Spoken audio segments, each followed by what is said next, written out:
రాష్ట్రంలో అమలు చేస్తున్న భూభారతి చట్టం దేశంలోనే రోల్ మోడల్ గా నిలవనుందని రాష్ట్ర రెవెన్యూ గృహ నిర్మాణ శాఖ మంత్రి పొంగులేటి శ్రీనివాసరెడ్డి గారు అన్నారు. గత ప్రభుత్వం తీసుకొచ్చిన ధరణితో భూ సమస్యలు పరిష్కారం కాకపోగా రైతులు నరకం అనుభవించారని మండిపడ్డారు. గత ప్రభుత్వ హయాంలో కేసీఆర్ ఏది చెబితే అదే చట్టంగా ఉండేదని అన్నారు. దొరగారు ధరణి పథకాన్ని భూస్వాముల కోసం తెచ్చి వేల కోట్లు దోచుకున్నారని ఆరోపించారు. భూభారతి చట్టం అలా కాకుండా పగడ్బందీగా పేదోడికి న్యాయం జరిగేలా రూపొందించినట్లు తెలిపారు. ఈ భూభారతి చట్టం ద్వారా tahsildar, RDO, additional collector, collector, CCL ఇలా వివిధ స్థాయిల్లో భూ సమస్యలు పరిష్కారం అవుతాయని అన్నారు. ఆయా స్థాయిలో పరిష్కారం కాకపోతే స్పెషల్ ట్రిబ్యునల్ ప్రవేశపెట్టడానికి చట్టంలో వెసులుబాటు కల్పించినట్లు తెలిపారు.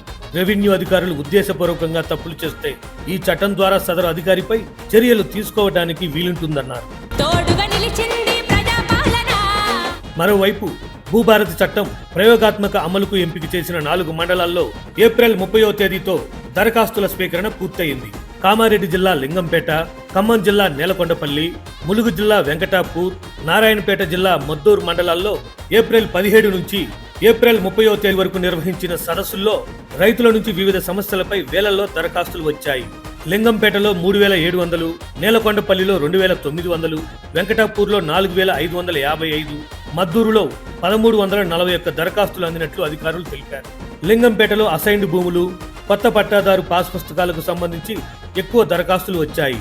నేలకొండపల్లిలో 1000 మందికి పైగా సాదా బైనామా సమస్యలను పరిష్కరించాలని దరఖాస్తు చేసుకున్నారు. ఉమ్మడి ఆంధ్రప్రదేశ్లోని పాత పాస్ పుస్తకాలు తీసుకుని కొత్తవి ఇవ్వాలంటూ వెంకటాపూర్లో 900 మంది రైతులు అర్జీలు పెట్టుకున్నారు. మద్దూరులో అత్యధికంగా సర్వే నెంబర్ల సవరణ కోసం 491 దరఖాస్తులు అందాయి.